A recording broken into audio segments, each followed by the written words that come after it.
Chapter 7 is all about applications of integrals, and we're going to start by, this is essentially a review because we've already talked about area between curves, but we are also going to look at some new aspects of this before we go into 7.2, where we'll be computing volumes using integrals.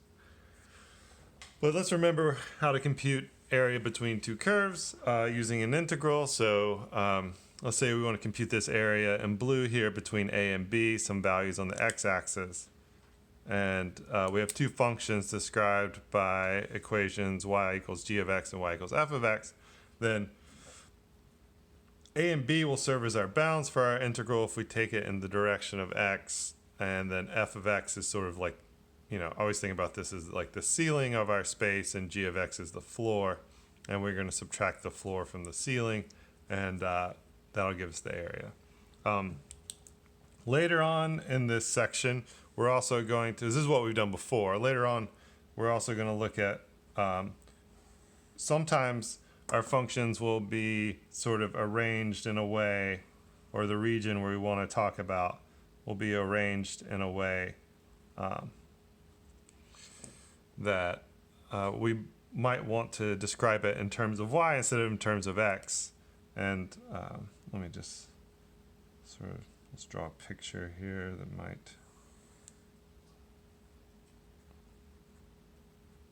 So these are two functions of x, and let's say we also have a third one, which is, you know, just a constant function or something.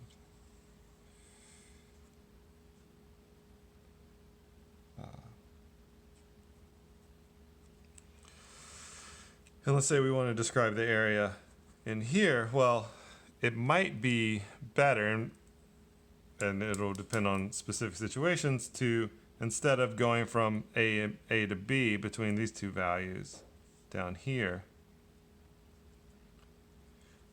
since in that case we're going to have to split the description of the floor up into two cases, one when we go between this line and one when we go between this blue line and the purple line. Instead of splitting it into, this would make us use two integrals, one for each part.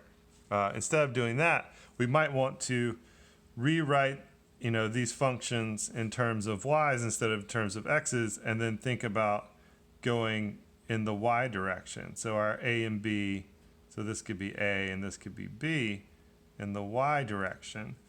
And let's say we solve this function, and we'll just maybe call it like g bar or something. And so you can solve this for x, and you'll get a new function in terms of y, and we can solve this for x, sorry. Solve this for x, and we can new function in terms of y. And so our new integral to give us this area, and since we're going in the y direction, let's look at this. So in this case, if we're thinking about going from the y direction, the bottom of this function, or the bottom of this space in the y direction is really this red line, so we would subtract that off. So we would take g bar of y, now that we've solved it for y, minus f bar of y, and then integrate with respect to y. And so we're going to look at an example like that at the end.